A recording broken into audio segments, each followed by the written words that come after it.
Welcome to ABC campus. आज हम IS-12 income taxes में आई कैप की स्प्रिंग 2022 की अटेम्प्ट से एक पास्ट एग्जाम क्वेश्चन कर रहे हैं जिसका टाइटल है सरप्राइज लिमिटेड।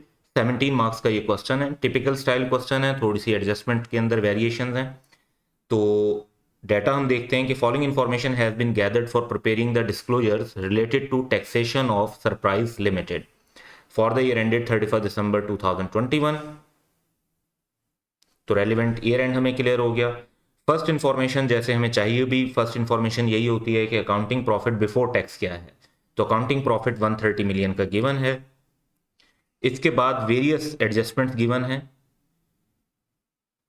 फिर ये बताया हुआ है कि डेफर टैक्स लाइबिलिटी, जो आखिर में जो तरह डिफरेंट पॉइंट्स हैं उनको देख लेते हैं कि डेफर टैक्स लाइबिलिटी और asset in respect of temporary difference for SL as at 31 December was as follows.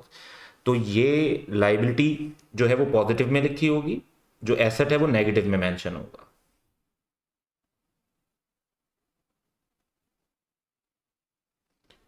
तो टेम्परेरी डिफरेंस से जो अराइज हो रही है वो 12 की गिवन है। एप्लीकेबल टैक्स रेट उन्होंने बताया है कि 30% है, एक्सेप्ट स्टेटेड अदरवाइज, कि उसके अलावा अगर बताया वो।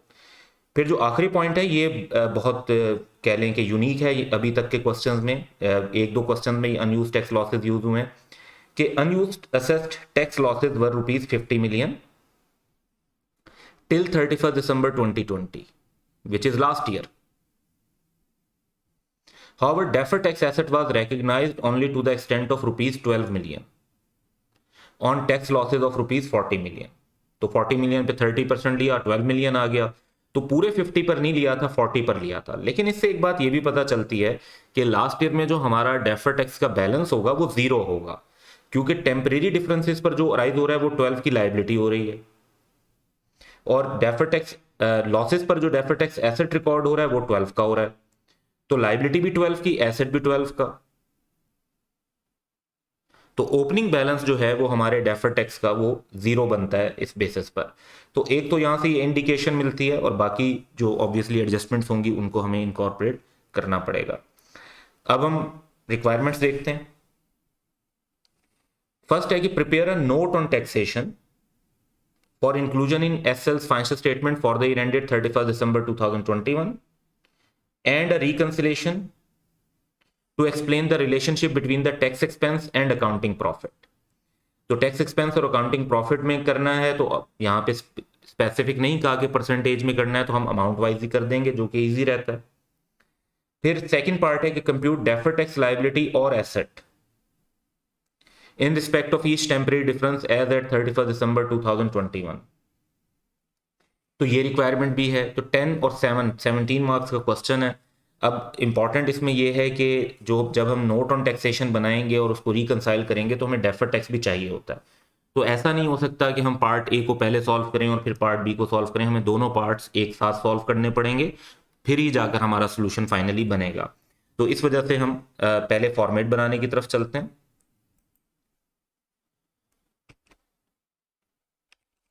पार्ट ए के अंदर एंटिटी का नाम surprise limited, note to the financial statement for the year ended 31 December 2021।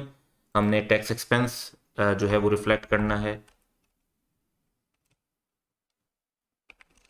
जिसमें करंट टैक्स और डेफर टैक्स हम बताएंगे, और इनका एक टोटल हमारे पास आ जाएगा। तो पार्ट ए की रिक्वायरमेंट में डिस्क्लोजर नोट बनाना है और टैक्स रिकंसिलेशन बनानी है। तो टैक्स रिकंसिलेशन बनाते हैं। Relationship between tax expense and accounting profit इस टैक्स रिकंसिलेशन में रिफ्लेक्ट करेंगे। तो हमें टैक्स लेना है एट एप्लीकेबल रेट, और फिर उसको हमें रिकंसाइल करना होगा अल्टीमेटली विद टैक्स एक्सपेंस। तो ये रिकंसिलेशन भी हमारी हो जाएगी। टैक्स एक्सपेंस बेसिकली क्या होगा, जो हमने ऊपर यहाँ कैलकुलेट किया होगा, and that would be current plus deferred tax. तो ये हमारा एक ब्रीफ फॉर्मेट बन गया। जो जो आइटम आते जाएंगे उनको हम यहाँ पर इनकॉर्पोरेट करते जाएंगे। फिर हमें पार्ट बी की रिक्वायरमेंट्स को देखना है। पार्ट बी के अंदर हमें एंटिटी का नाम सरप्राइज लिमिटेड और हमें डेफर टैक्स लाइबिलिटी या एसेट को कैलकुलेट करना है। तो उसके ऊपर काम करेंगे। 31 दिसंबर 2021 का है, तो हम एक फॉर्मेट बना लेते हैं अपनी कैलकुलेशन के लिए। जैसे जैसे आइटम आते जाएंगे फिर वो हम इसके अंदर मेंशन करते जाएंगे। फिर करंट टैक्स अलग से कहा तो नहीं है, लेकिन ऑब्वियसली हमें करंट टैक्स के बगैर तो हमारा डिस्क्लोजर नोट कंप्लीट नहीं होगा, तो उसको भी हमें एक वर्किंग उसकी भी बनानी है। 2021 का करंट टैक्स हमें कैलकुलेट करना होगा। तो जब हम इनिशियल ये फॉर्मेट वगैरह बना लेते हैं तो अब क्वेश्चन की तरफ चलते हैं और कोशिश करेंगे कि स्टेप वाइज हर इंफॉर्मेशन को हम इस्तेमाल करें। तो सबसे पहली चीज़ जो हम करेंगे वो ये कि हम पहले करंट टैक्स को कैलकुलेट करने के ऊपर फोकस कर लेते हैं, और उसके साथ ही हमें जो, या फिर ऐसा करते हैं कि जो इनिशियल इन्फॉर्मेशन हमें इनकॉर्पोरेट करनी है उसको नोटिस कर लेते हैं, ताकि जहाँ जहाँ पर वो रेलिवेंट हो उसको हम इनकॉर्पोरेट कर सकें। तो एक चीज़ जो हम इवेल्युएट कर सकते हैं वो ये है कि ये 3 आइटम ऐसे हैं जिन पर पहले भी डेफर टैक्स कैलकुलेट हुआ हुआ है। Property plant equipment, interest receivable और अर्नड कमीशन। यहाँ पे हमें अमाउंट इनके टेम्परेरी डिफरेंस की नहीं दी हुई, अमाउंट दी हुई है लाइबिलिटी और एसेट की। तो हमें actually temporary difference find out करना है, क्योंकि क्वेश्चन पार्ट बी की रिक्वायरमेंट ये है कि हर टेम्परेरी डिफरेंस के ऊपर बात करें। तो हम इन 3 फिगर्स पे से टेम्परेरी डिफरेंस कैलकुलेट कर सकते हैं। अब होता यह है कि लाइबिलिटी एसेट कैसे कैलकुलेट की जाती है। लाइबिलिटी एसेट ऐसे कैलकुलेट की जाती है कि टेम्परेरी डिफरेंस को रेट से मल्टीप्लाई करते हैं तो हमारे पास डेफर्ड टैक्स लाइबिलिटी एसेट आ जाता है। अब हमने अपोजिट काम करना है, रिवर्स वर्किंग करनी है, तो हम मल्टीप्लाई करने की बजाय रेट से डिवाइड करेंगे तो हमारे पास टेम्परेरी डिफरेंस आ जाएगा। तो temporary difference of last year जो है वो हम डेफर्ड टैक्स के लिए पहले कैलकुलेट कर लेते हैं, जो कि इसमें हमारे लिए आसानी रहेगी।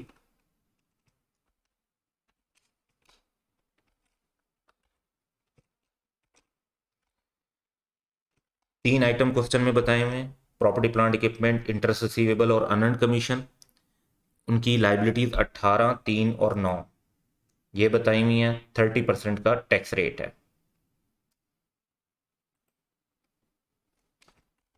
तो टैक्स रेट से डिवाइड करेंगे तो 18 डिवाइड बाय 30% वुड बी 60। और ये क्योंकि डेफर टैक्स लाइबिलिटी लिखी हुई है तो इसका मतलब है इसके जो डिफरेंट टेम्परेरी डिफरेंस थे वो टैक्सेबल थे। 3 डिवाइड बाय 30 वुड बी 10, और ये भी क्योंकि लाइबिलिटी थी तो इसके टेम्परेरी डिफरेंस टैक्सेबल। फिर 9 divide by 30 would be 30% would be 30, और क्योंकि ये डेफर टैक्स एसेट था तो इसका मतलब है इसके टेम्परेरी डिफरेंस डिडक्टेबल थे। तो ये चीज़ हमारी जब रिफ्लेक्ट हो गई तो जो जो आइटम आता जाएगा उसके साथ के साथ डेफर टैक्स कैलकुलेशन भी हमारे लिए प्रैक्टिकल रहेगी। सो इंफॉर्मेशन की तरफ चलते हैं, और सबसे पहली इंफॉर्मेशन है हमारे पास accounting profit before tax which is 130 million. तो अकाउंटिंग प्रॉफिट बिफोर टैक्स को एक तो हमें करंट टैक्स की वर्किंग के अंदर कंसीडर करना है, सिंपली हम मेंशन कर देंगे। दूसरा हमें इसे रिकंसिलेशन के अंदर शो करना है, क्योंकि टैक्स एट एप्लीकेबल रेट जो हम लेंगे तो ये 130 का 30% ही होगा, विच शुड बी के जो हमारी टैक्स एक्सपेंस है वो 39 अमाउंट आ रही है हमारे पास, इसके साथ रिकनसाइल होना चाहिए। तो जो अमाउंट हमारी इधर फाइनल आएगी वो इधर के साथ मैच होगा 39 के अंदर, जो भी हम इम्पैक्ट लेंगे लोअर रेट वगैरह और इन चीज़ों के। अच्छा, अब आइटम वाइज चलते हैं और देखते हैं कि हमें और किन किन चीज़ों का इम्पैक्ट लेना है। तो क्वेश्चन में इंफॉर्मेशन 1 हो गई। इंफॉर्मेशन नंबर 2 के ऊपर बात करते हैं। इंफॉर्मेशन नंबर 2 पर बात करें तो tax depreciation exceeds accounting depreciation by ₹9 million. तो 9 मिलियन से हमारी जो अकाउंटिंग डेप्रिसिएशन है वो ज़्यादा है, टैक्स डेप्रिसिएशन ज़्यादा है। टैक्स डेप्रिसिएशन ज़्यादा है इसका मतलब है कि टैक्स में मज़ीद डिडक्शन मिलेगी 9 मिलियन की, तो हमें वो करंट टैक्स के अंदर उसको कंसीडर करना है।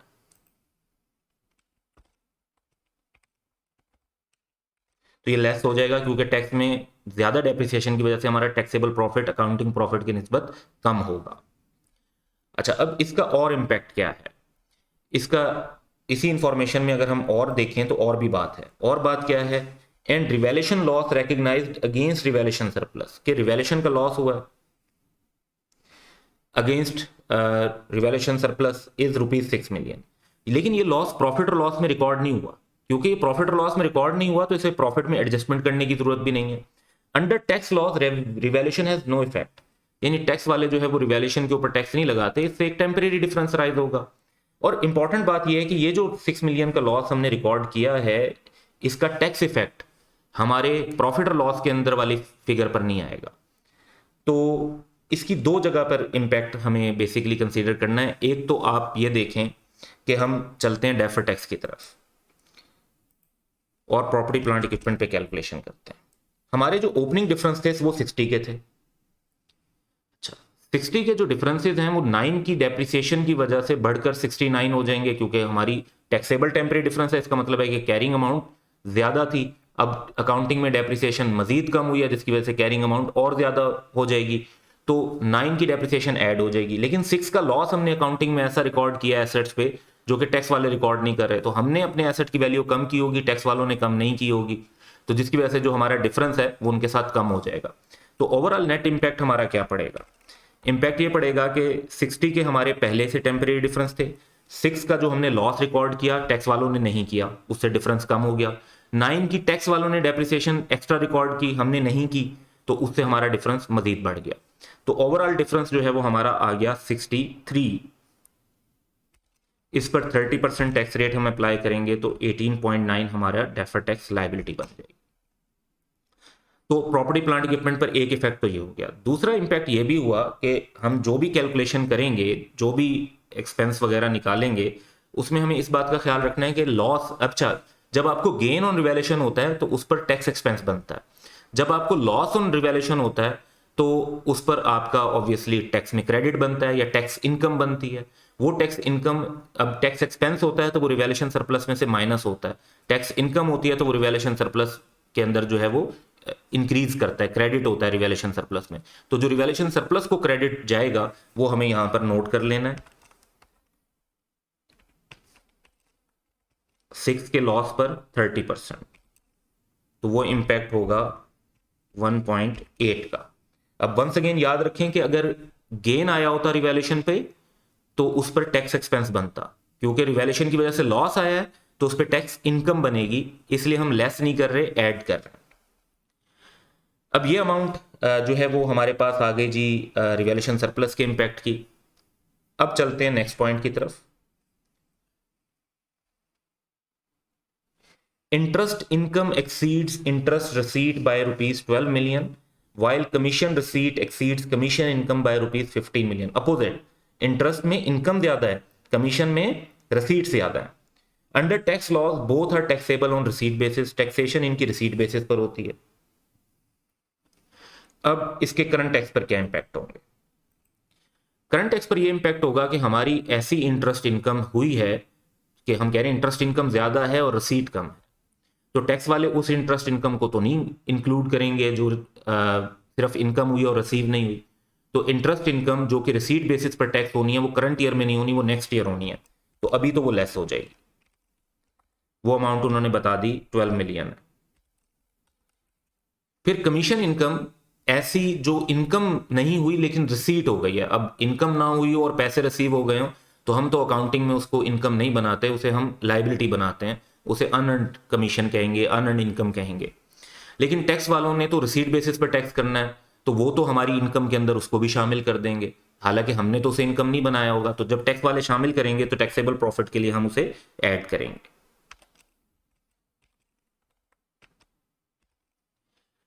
अब इन चीजों का इंपैक्ट हमारे डेफर्ड टैक्स पर क्या पड़ेगा उसकी तरफ देखते हैं। डेफर्ड टैक्स पर ऑलरेडी हमारा जो इंटरेस्ट के ऊपर रिलेटेड टैक्सेबल टेम्परेरी डिफरेंस थे वो थे 10 के, और इस साल 12 का मजीद एक्रूवल हो गया, यानी ऐसी इनकम हो गई है जो अभी तक रिसीव नहीं हुई, तो हमारा इंटरेस्ट रिसीवेबल का बैलेंस मजीद 12 से बढ़ गया। 10 का पहले बैलेंस था, मजीद 12 इस साल उन्होंने बताया कि जो आपकी इनकम है रिसीट से 12 से ज्यादा है, तो इनकम ज्यादा है, पैसे कम रिसीव हुए हैं, तो रिसीवेबल मजीद 12 से बढ़ गया, विच मीन्स कि अब हमारा बैलेंस होगा जो 22 का टेम्परेरी डिफरेंस राइज होगा। 30% टैक्स रेट के हिसाब से ये 6.6 की डेफर्ड टैक्स लायबिलिटी बनती है। फिर मामला आ जाता है अनअर्न्ड कमीशन। अनअर्न्ड कमीशन हमारी लायबिलिटी है और लायबिलिटी आ रही थी ये 30 की, तो 30 की जो लायबिलिटी आ रही थी इस साल में मजीद हमें बताया गया है कि 15 की अनअर्न्ड है, क्योंकि ये बताया कि रिसीव ज्यादा हुई है 15 से और इनकम कम है, तो ज्यादा रिसीव हुई, इनकम कम थी, तो वो अनअर्न्ड है, तो अनअर्न्ड मजीद बढ़ गई। तो 30 का बैलेंस पहले था, 15 का मजीद अनअर्न्ड हो गया, तो ये हो गया 45। इस पर 30% टैक्स रेट के हिसाब से हमारी अमाउंट बन जाएगी 13.5 की। अब ये क्योंकि लाइबिलिटी है, लाइबिलिटी में जो कैरिंग अमाउंट ज़्यादा होती है और टैक्स बेस ज़ीरो अगर होती है तो हमारा डिडक्टेबल टेम्परेरी डिफरेंस राइज होता है और उस पर डेफर टैक्स एसेट आएगा। तो ये हमारी सेकंड इंफॉर्मेशन भी इनकॉर्पोरेट हो गई। अब चलते हैं इंफॉर्मेशन नंबर 4 पे। थर्ड इंफॉर्मेशन थी basically, out of total donation of ₹5 million only 60% are allowable in tax. अच्छा, हम तो डोनेशन को एक्सपेंस बनाते हैं, टैक्स वालों ने भी 60% मान लिया, दैट्स ओके। प्रॉब्लम इस 60% का नहीं है, प्रॉब्लम रिमेनिंग 40% का है, जिसे टैक्स वाले नहीं मान रहे। जब टैक्स वाले उसको नहीं मानेंगे तो वो उस एक्सपेंस को डिसअलाउ कर देंगे, जिससे वो हमारी इनकम बढ़ा देंगे। क्योंकि वो एक्सपेंस डिसअलाउ कर रहे हैं तो हमारी इनकम बढ़ा देंगे। अब जब इनकम बढ़ा देंगे तो हमारी इनकम में ऐड करेंगे वो उतनी अमाउंट जो वो अलाउ नहीं कर रहे, विच इज 5 मिलियन का 40%। अब ये एक किस्म का परमानेंट डिफरेंस भी है, क्योंकि टैक्स वालों ने ये थोड़ी कहा कि वो बाद में अलाउ कर देंगे या पेमेंट बेसिस पर कर देंगे या किसी और टाइम पर कर देंगे, ये तो वो डिसअलाउड ही रहेगा। तो ये एक परमानेंट डिफरेंस आता है, इसे हमें अपनी रिकंसिलेशन में शो करना पड़ेगा। तो हम यहां पर मेंशन कर देते हैं donation not allowable in tax 5 का 40% और उस पर 30% टैक्स, क्योंकि यहाँ पे हर चीज़ हमें टैक्स रेट के साथ लेनी पड़ेगी जो भी डिफरेंशियल होगा। तो 30% हमारा टैक्स रेट, 40 से हमने इसलिए मल्टीप्लाई किया क्योंकि अमाउंट पता चल जाए जो अलाउड नहीं हुई, और 30% से इसलिए किया क्योंकि ये टैक्स रेट है। तो 0.6 से हमारा टैक्स बढ़ जाएगा क्योंकि हमें एक एक्सपेंस अलाउ नहीं हो रहा होगा।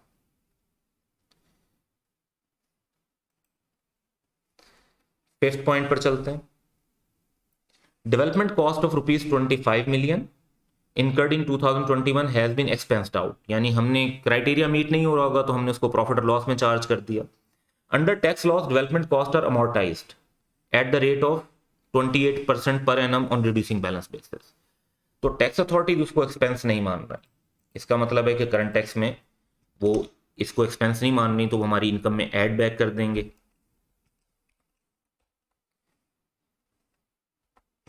25 मिलियन, लेकिन वो हमें अमोर्टाइजेशन तो अलाउ कर रहे होंगे तो वो एज एन एक्सपेंस अलाउ हो जाएगा 28% के हिसाब से, दैट वुड बी 7।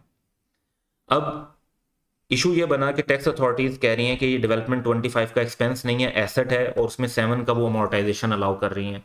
यानी टैक्स अथॉरिटीज के मुताबिक डेवलपमेंट कॉस्ट की टैक्स बेस जो है 25 माइनस 7 18 है, जबकि हमारे अकाउंटिंग के मुताबिक उसकी कैरिंग अमाउंट जीरो है, क्योंकि हमने तो सारी अमाउंट को एक्सपेंस बना दिया।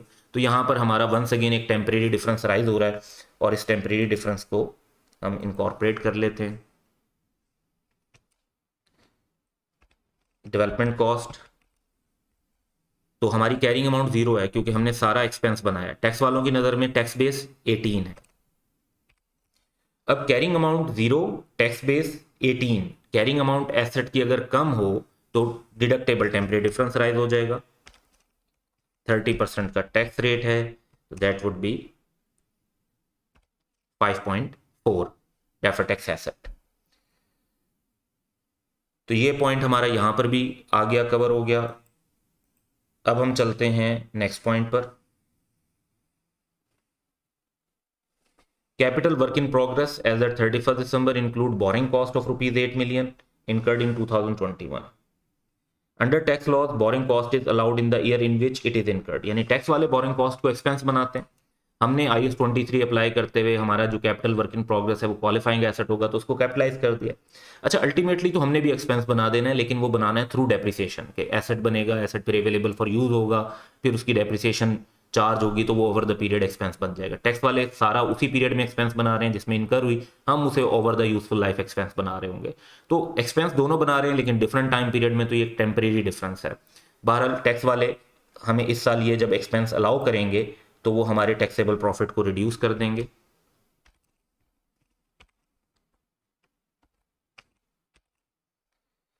और इस पे हमारी जो डेफर टैक्स के अंदर इंपैक्ट आएगा वो ये आएगा कि जो बोरिंग कॉस्ट वाली अमाउंट है हमारी कैरिंग, हमारी नज़र में हमारा कैपिटल वर्क इन प्रोग्रेस 8 से ज़्यादा होगा क्योंकि हमने अपने उसमें शामिल किया है। टैक्स वालों ने बोरिंग कॉस्ट को क्योंकि एक्सपेंस माना है तो उन्होंने उसको हमारे एसेट में कंसीडर नहीं करेंगे, वो हमारा एसेट वो 8 से कम कंसीडर करेंगे, तो कैरिंग अमाउंट ज़्यादा हो जाएगी, टैक्स बेस कम होगी, जिसकी वजह से 8 का टैक्सेबल टेम्परेरी डिफरेंस क्रिएट होगा। इस पर हमारा जो 30% टैक्स रेट है उस हिसाब से डेफर्ड टैक्स लायबिलिटी बन जाएगी 2.4 की। फिर आ जाते हैं पॉइंट नंबर 7 पे। On 1st January 2021, Excel acquired shares in Funny Limited for rupees 70 million. The investment in FL was subsequently measured at fair value through profit or loss. During the year, SL received rupees 4 million as dividend from FL. At year end, a gain of rupees 10 million was recognized as fair value adjustment. तो दो income हुई है इस investment पर, 4 million का dividend मिला है, 10 million की हमने फेयर वैल्यू गेन रिकॉर्ड किया होगा, और थ्रू प्रॉफिट और लॉस है तो प्रॉफिट और लॉस में रिकॉर्ड किया होगा। ये तो हो गई अकाउंटिंग। टैक्स के मुताबिक क्या है? Under tax laws capital gain is taxable at 15%। At the time of sale, while dividend received is taxable at 10%. The intention of SL for holding investment in FL is to take benefit in the form of capital gain, कि वो तो capital gain ही उससे earn करना चाहते हैं, लेकिन जितना dividend receive हो चुका है उसके ऊपर तो इसी साल में टैक्स लग जाना है। अब हमें इसमें जो है वो एडजस्टमेंट करनी पड़ेगी, पहले तो करंट टैक्स में। अच्छा, करंट टैक्स की तरफ आते हैं तो हम ये बात करेंगे कि डिविडेंड को यहाँ पर हम एक्सक्लूड करेंगे। अच्छा, अब डिविडेंड को इसलिए एक्सक्लूड नहीं कर रहे कि इस पर टैक्स नहीं लगना, इसको इसलिए एक्सक्लूड कर रहे हैं क्योंकि इस पर डिफरेंट रेट पे टैक्स लगना है, इस पर 10% के हिसाब से टैक्स लगना है, जबकि हम नॉर्मल टैक्सेशन जो है वो हमारी 30% के हिसाब से कैलकुलेट हो रही है, तो डिफरेंट टैक्स रेट की वजह से इसकी एडजस्टमेंट कर रहे हैं। दैट इज 4 के इसको एक्सक्लूड किया। फिर जो fair value adjustment on investment है इसको लेस कर रहे हैं, इसको इसलिए कर रहे हैं क्योंकि टैक्स अथॉरिटीज तो इस गेन को टैक्स करेंगी नहीं, अभी नहीं करेंगी, वो तो तभी करेंगी तब जब हम एक्चुअली इन्वेस्टमेंट को सेल करेंगे और कैपिटल गेन रिसीव होगा हमें। तो 10 का ये अमाउंट भी लेस हो गई। अच्छा, अब हम चलते हैं इसके जो है डेफर्ड टैक्स इम्पैक्ट्स के ऊपर बात करते हैं। अब डेफर्ड टैक्स इम्पैक्ट्स पर बात करें तो हमारी ये इन्वेस्टमेंट है जो हमने फेयर वैल्यू थ्रू प्रॉफिट और लॉस पर शो की हुई है, हमारे हिसाब से इसकी कैरिंग अमाउंट 80 होगी, क्योंकि 70 की इन्वेस्टमेंट की थी, 10 का हमने उस पर कैपिटल गेन जो एक्सपेक्टेड है फेयर वैल्यू एडजस्टमेंट है वो रिकॉर्ड किया, 70 + 10 हमारी कैरिंग अमाउंट है 80। टैक्स वाले तो उस एडजस्टमेंट को भी रिकॉर्ड नहीं कर रहे, तो उनकी नज़र में हमारी टैक्स बेस वही होगी जो ओरिजिनल कॉस्ट है, दैट इज 70। तो कैरिंग अमाउंट 80 है, टैक्स बेस अभी भी 70 है, जिससे 10 का टैक्सेबल टेम्परेरी डिफरेंस राइज होगा। और इसमें रेट का अब इशू जहन में रखना है, क्योंकि रेट यहाँ पर यह है कि जब भी ये हम इन्वेस्टमेंट सेल करेंगे तो जो हमें टैक्स है वो 30% पे नहीं लगेगा, वो 15% के हिसाब से लगेगा। तो यहाँ पर हमें यह ख्याल रखना है कि इसको हमें 15% के ऊपर लेना है, तो that would be 1.5 million deferred tax liability, क्योंकि गेन है तो इस पर अल्टीमेटली तो हमें टैक्स पे करना पड़ेगा। अच्छा, इसमें क्योंकि टैक्स के रेट का डिफरेंशियल है तो रिकंसिलेशन के अंदर भी इसके इंपैक्ट इनकॉर्पोरेट होंगे, डिविडेंड के ऊपर भी और कैपिटल गेन पे भी। डिविडेंड पे क्योंकि हमें कम टैक्स देना पड़ा तो हमें टैक्स में सेविंग होगी, हमारा कम टैक्स लगा होगा, तो 30% की बजाय हमें 10% देना पड़ा, तो 20% का बेनिफिट हो गया on 4 million, that would be 0.8। उसके बाद अगर हम कैपिटल गेन देखें तो कैपिटल गेन हमारी नॉर्मल इनकम 30% पे टैक्स हो रही है, लेकिन जो हमने डेफर्ड टैक्स कैलकुलेट किया एक्सपेक्टेड कैपिटल गेन पे वो 15% पर किया, तो 30 में से 15% पे हो रहा है, 15% की सेविंग हो रही है तो कम टैक्स लगेगा। तो कम टैक्स जो हमें लगा 15% से ऑन ₹10 मिलियन जो हमारा गेन है, तो वो आ गया 1.5। अच्छा, अब यहां तक जब बात हो गई तो फिर आगे चलते हैं। इंफॉर्मेशन नंबर 8 को तो हम ऑलरेडी यूज कर चुके हैं कि हमने इससे ओपनिंग टेम्परेरी डिफरेंस निकाल लिए थे। इंफॉर्मेशन नंबर 9 के 30% टैक्स रेट यूज करना है, इसको भी हम ऑलरेडी इनकॉर्पोरेट कर चुके हैं। एक्सेप्ट स्टेटेड अदरवाइज, जो कि डिविडेंड और कैपिटल गेन का रेट डिफरेंट था तो वहां पे हमने डिफरेंट अप्लाई कर दिया, बाकियों की जगह पर जो है हम 30% ही यूज कर रहे हैं। अब हम बात करते हैं अनयूज्ड टैक्स लॉसेस की। Last point, unused assess tax losses 50 million है। इस साल तो उम्मीद है कि हमारे पास प्रॉफिट आ रहा होगा तो ये पूरे 50 मिलियन एडजस्ट हो जाएंगे। तो लेट्स सी, ये हम सारी अमाउंट्स का अगर टोटल करते हैं तो वो हमारे पास बन रहा है 122। तो हम ये टोटल कर लेंगे, ये हमारा टैक्सेबल प्रॉफिट आ गया। अब जब प्रॉफिट है और हमारे पास पहले के अनयूज टैक्स लॉसेज हैं तो उनकी एडजस्टमेंट हो जाएगी। 50 के लॉसेस हमारे पास अवेलेबल हैं, वो एडजस्ट कर लेंगे। तो हमें इस साल जो टैक्स देना पड़ेगा वो 72 पर देना पड़ेगा। ये हमारा फाइनल टैक्सेबल प्रॉफिट आएगा, यानी हम ऊपर वाले इस टैक्सेबल प्रॉफिट को बिफोर लॉस एडजस्टमेंट कह सकते हैं और इसको आफ्टर लॉस कह सकते हैं। अब ये जो 72 की अमाउंट हमारे पास आ गई, इसके ऊपर अगर हम करंट टैक्स एक्सपेंस कैलकुलेट करना चाहते हैं तो वो इजीली कर सकते हैं। एक बात ये कि हमने डिविडेंड को एक्सक्लूड किया था क्योंकि वो डिफरेंट रेट पर टैक्स होना है, तो पहले डिविडेंड ले लेते हैं 10% के हिसाब से 0.4, और जो बाकी इनकम है हमारी, बाकी इनकम क्या है 72 लॉस एडजस्टमेंट के बाद, तो इस पर 30% टैक्स लगेगा, तो दैट वुड बी 21.6। तो हमारा करंट टैक्स एक्सपेंस जो है वो आ जाएगा 22 का। ये हमें अपने टैक्स एक्सपेंस के नोट के अंदर भी मेंशन कर देना चाहिए। तो हमारी वर्किंग वन यहाँ पर कंक्लूड हो गई और इसको हमने कंप्लीट कर लिया। अब हम चलते हैं कि इम्पैक्ट एक और भी आ रहा था। वो हमारा डिफरेंस इसलिए आ रहा था कि हमारा जो पहले हमने एसेट रिकॉर्ड किया हुआ था वो 12 मिलियन का किया हुआ था 40 मिलियन पे कैलकुलेट करके, जबकि हमारे पास जो लॉसेज अब हमने एडजस्ट किए हैं वो 50 मिलियन के किए हैं। तो हम पहले एक्सपेक्ट कर रहे थे कि 40 मिलियन एडजस्ट हो पाएगा, अब हमने 50 मिलियन एडजस्ट किया है, तो 10 मिलियन का रिकंसिलेशन के अंदर ये भी एक इम्पैक्ट आएगा कि प्रीवियसली जो अनरेकग्नाइज्ड डेफर्ड टैक्स था वो इस साल में तो हमने उसका फायदा उठा लिया। पहले हम सोच रहे थे हमें सिर्फ 40 का फायदा होगा, तो हमें उस 40 का फायदा भी हुआ, एक्स्ट्रा 10 का बेनिफिट भी हुआ। वो जो एक्स्ट्रा 10 का बेनिफिट हुआ वो 3 से हुआ, जिससे हमारा टैक्स 3 से कम हो गया। तो हमारी जो रिकंसिलेशन है इसमें अमाउंट बनती है 34.3 जब हम बनाते हैं। अब आइडियली हमारे पास जो टैक्स एक्सपेंस है वो भी 34.3 कैलकुलेट होना चाहिए। तो वो कैसे कैलकुलेट होगा, उसके लिए हमें पार्ट बी में जाना पड़ेगा। यहाँ पर हम टोटल कर लेते हैं। तो जो फिगर प्लस में है वो डेफर्ड टैक्स लायबिलिटी की हैं और जो माइनस में है वो डेफर्ड टैक्स एसेट की हैं।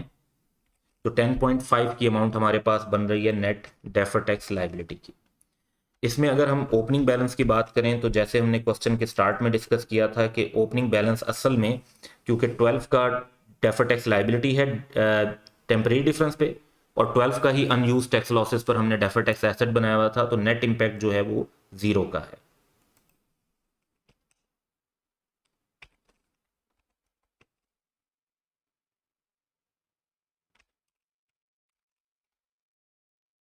तो हमारा टोटल एक्सपेंस जो बनता है वो बनना चाहिए 10.5, जिसमें से 1.8 की इनकम रिलेट करती है रिवैल्यूएशन सरप्लस से, और इट मींस के प्रॉफिट और लॉस में जो इंपैक्ट जाएगा वो जाएगा 12.3 का।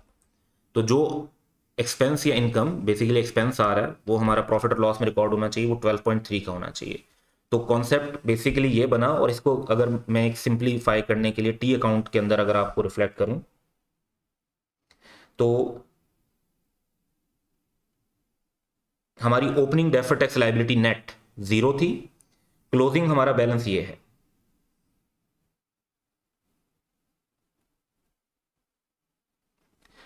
ओसीआई के अंदर अदर कंप्रिहेंसिव इनकम में रिवैल्यूएशन सरप्लस में जो हमने इनकम रिकॉर्ड की वो की 1.8 की।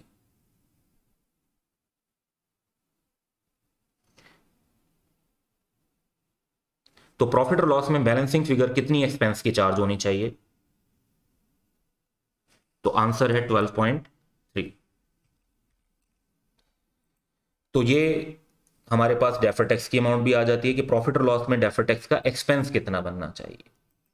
तो ये एक्सपेंस हम रिकॉर्ड कर देंगे 12.3, 22 और 12.3 हमारा कितना बना 34.3। अब क्योंकि ये रिकंसाइल हो गया, तो इससे हमारी रिकंसिलेशन भी जो है उसकी एक्यूरेसी भी कंफर्म हो गई। तो ये इस क्वेश्चन की रिक्वायरमेंट थी कि हम जो है वो नोट बनाएं with tax reconciliation, defer tax में हर टेम्परेरी डिफरेंस के साथ एक्सप्लेन करें कि उस पर क्या डेफर टैक्स बना। तो ये पोर्शन बेसिकली जो मैंने सेलेक्ट किया हुआ है ये रिक्वायरमेंट है, और बाकी ऑब्वियसली हमें वर्किंग्स बनानी पड़ी ताकि हम अपने नोट और डिस्क्लोजर को बना सकें। So that's all for today, have a good day.